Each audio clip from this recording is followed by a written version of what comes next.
Здравствуйте. На телеканале «Новый век» программа «Вызов 112» в студии Эльвира Фазлиева. И сегодня мы расскажем о гибели 7-летней девочки в пруду в Тукаевском районе. Им не хватило буквально 30-40 секунд для того, чтобы спасти ее. Покажем мужчину, который не поверил, что его остановили автоинспекторы и не желал им подчиняться. Вы, говорит, не остановились. Зачем я должен останавливаться? Из-за того, что у них мигалка горит? А также задержание водителя квадроцикла с признаками опьянения. 51 статья, все, не имею права. Имею право не общаться с вами. Обман клиентов лжеюристами и задержание подозреваемого в краже электроинструментов из бытовок. Это и не только. Прямо сейчас. 7-летняя девочка утонула в пруду поселка Комсомолец, это в Тукаевском районе. В воде малышку заметили прохожие. Они вытащили ее на берег и пытались реанимировать, но не смогли. Медикам оставалось лишь констатировать ее смерть. Предварительно девочка пошла купаться на водоем с подругой. Взрослых рядом не было. Девочка пошла купаться, но там был крутой обрыв, это овраг, заполненный водой. Поэтому, скорее всего, она соскользнула в него, испугалась. И рядом находящийся взрослый, им не хватило буквально 30-40 секунд для того, чтобы спасти ее. Она уже сделала первый глоток, а происшествия на воде, они крайне скоротечны. Человек делает глоток и буквально в глазах окружающих тонет. В убийстве двоюродного брата обвиняют 46-летнего жителя Дрожжановского района. Следователи установили, что к нему пришел в гости его 43-летний родственник. Они стали распивать спиртные напитки, поругались, и старший схватился за нож. Единственный удар пришелся мужчине в грудь. Нападавший сам вызвал скорую помощь. Медики госпитализировали пострадавшего, но их борьба за его жизнь оказалась тщетной. Возбуждено уголовное дело по статье «Убийство». А в Сармановском районе мужчина убил своего гостя. В начале мая, как установили следователи, к неоднократно судимому мужчине и его жене в гости пришел их 49-летний знакомый. После застолья нетрезвый хозяин дома уснул, но через несколько часов проснулся и ударил своего друга ножом в грудь. Ранение оказалось смертельным. Свою вину мужчина признал. Возбуждено уголовное дело по статье «Убийство». Мотив предстоит установить следователям. Один человек пострадал в результате пожара в Набережных Челнах. На проспекте Мира горела трехкомнатная квартира. Из нее пожарные вывели 39-летнего хозяина. 7 жителям с верхних этажей, чтобы выбраться на воздух, понадобились маски. Продуктами горения отравился 70-летний сосед погорельца. Его госпитализировали. Огнеборцы справились с пламенем быстро. Площадь пожара составила 8 квадратных метров. Предварительно причиной возгорания стала непотушенная сигарета. 36-летний водитель Kia Rio, которого сотрудники автоинспекции пытались остановить при выезде из поселка Карьер, не хотел подчиняться их требованиям. А когда все же остановился, ему просто перекрыли дорогу. Он не открывал двери машины, просто не верил, что автоинспекторы настоящие. Но очень скоро в этом убедился.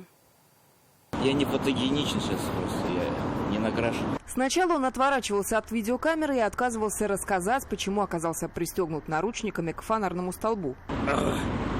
Неудобно, конечно, чуть-чуть. Еще ботинок слетел. Но долго хранить молчание не смог. Рассказал, что сначала не понял, что его пытаются остановить. Просто мигалку крутили сзади и ехали за мной. А что происходило, я не знаю. Потом сбоку стали вот здесь. Все, и сказали, давайте документы туда-сюда. В честь чего, зачем? Я так и не понял. Вы, говорит, не остановились. Зачем я должен останавливаться? Из-за того, что у них мигалка горит? Потом, когда пришлось остановиться, не открывал дверь, не поверил, что это настоящие автоинспекторы, но вскоре в этом убедился. Я не открывал им дверь, и они применили силу. Дверь, признается, открыл сам, было жалко машину. Понял, что если этого не сделает, автоинспекторов стекло не остановит. Как они начали ломиться и ломать стекло, я сразу открыл. Хотя не должен был. С документами у мужчины все было в порядке. Сотрудников ГИБДД настораживало его поведение. Они заподозрили, что мужчина находится в состоянии наркотического опьянения.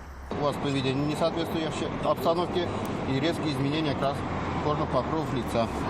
Я их не употреблял. Пройти тест на употребление спиртного мужчина согласился сразу же. Алкотестер показал то, что и ожидали автоинспекторы. Дуем. Стоп. Освидетельствование через прибор алкотестер по нулям. Для медицинского освидетельствования на наличие в организме запрещенных веществ мужчину отвезли в больницу. Дальнейшие решения будут приниматься после получения результатов глубокого исследования анализов. Лена Знатульна, Константин Бушуев, вызов 112. 45-летний мужчина на маленьком одноместном квадроцикле пытался скрыться от автоинспекторов в частном секторе поселка Новое Аракчино. Сотрудники ГИБДД заметили его на дороге на улице Приволжская рядом с гипсовым заводом. Решили проверить у него документы, но требованию об остановке мужчина не подчинился. Отказываюсь я разговаривать. Он был немногословен. Почему не остановился по требованию автоинспекторов, а только сильнее нажал на газ, а когда понял, что на дороге от преследования не уйти, свернул на узкие и не совсем ровные улочки частного сектора, он не рассказал. Уверял, что перед поездкой не пил. Трезвый. Сказал, что прав его раньше никто не лишал. Больше не проронил ни слова. 51 статья, все, не имею права. Имею право не общаться с вами. Свои права он знает хорошо, время изучить их было. Больше 10 лет находился в местах лишения свободы за убийство. В том, что водительское удостоверение у него есть, слукавил. В 2022 он отказался от медицинского освидетельствования на состояние опьянения, и прав его лишили. Для езды на таком средстве передвижения права нужны, как для мопеда. По документам двигатель там меньше 50 кубических сантиметров. Но на деле, предположили автоинспекторы после погони, больше 100. От прохождения освидетельствования он опять отказался, и в отношении мужчины теперь будет возбуждено уголовное дело. Статья предусматривает как штраф до 300 тысяч рублей, так и лишение свободы на срок до 2 лет. Иван Сарафанов, Константин Бушуев, вызов 112. По той же статье Уголовного кодекса за повторную езду в нетрезвом виде придется отвечать и 31-летнему водителю «Инфинити», остановленному автоинспекторами на улице Максимова в Казани. Манера вождения им показалась странной. Автомобиль догнали и решили проверить мужчину, сидящего за рулем. Но его реакции сотрудников ГИБДД насторожили. Водителю предложили пройти экспресс-тест на наличие алкоголя в крови. Он от теста наотрез отказался. Тут же выяснилось, что водительского удостоверения у него нет. В декабре минувшего года прав его лишили также за отказ от медосвидетельствования. Автоледи пострадала в результате столкновения двух иномарок на пересечении Кировской дамбы и улицы Клары Цеткин. Водитель «Шкоды Октавия», выезжая на главную дорогу, пропускал поток машин и засмотрелся на них, не заметив перед собой Део Матис. Он врезался в микролитражку сзади. Несмотря на то, что столкновение было незначительным, девушка за рулем жаловалась на боли в шее. Медики осмотрели ее на месте, от госпитализации она отказалась. Обещали помочь в решении судебных тягот, но доставили клиентам новых проблем. 75 человек попались на уловки лжеюристов. Сотрудники Управления экономической безопасности и противодействия коррупции установили, что злоумышленники организовали фирмы и заключили с доверчивыми клиентами договоры об оказании юридических услуг. Но вместо помощи в решении вопросов просто забирали деньги и исчезали. На момент задержания злоумышленников полицейские установили, что обманутых 75 человек. Сумма нанесенного им ущерба более 2 миллионов 700 тысяч рублей. Возбуждено уголовное дело по статье «Мошенничество». Сейчас лжеюристам грозит до 10 лет лишения свободы. Задержано 7 подозреваемых. Изъято свыше 1500 договоров, заключенных с гражданами, а также различные предметы и документы. В отношении 4 подозреваемых избраны меры пресечения в виде заключения под стражу. В отношении одного – запрет определенных действий, и еще 2 находятся под подпиской о невыезде. 17-летний парень пытался незаконно заработать на карманные расходы, но накопил себе на проживание в местах не столь отдаленных. В полицию Альметьевска поступило заявление от 72-летней пенсионерки. Она сообщила, что ей позвонил неизвестный и сказал, что ее дочь стала виновницей аварии. И чтобы ее не лишили свободы, нужно было якобы откупиться. За деньгами приехал курьер, и она отдала ему 100 тысяч рублей. Позже женщина позвонила родным и узнала, что никто в аварию не попадал, а ее просто обманули. Полицейские установили личность курьера и быстро его задержали. Со слов задержанного, подработку нашел в начале апреля, действовал по указанию неизвестных, предложивших ему работу. Похищенные деньги он перевел на обозначенные счета. Себе забрал 11 тысяч рублей и потратил на личные нужды. В отношении подозреваемого возбуждено уголовное дело по признакам состава преступления, предусмотренного частью 2 статьи 159 Уголовного кодекса Российской Федерации.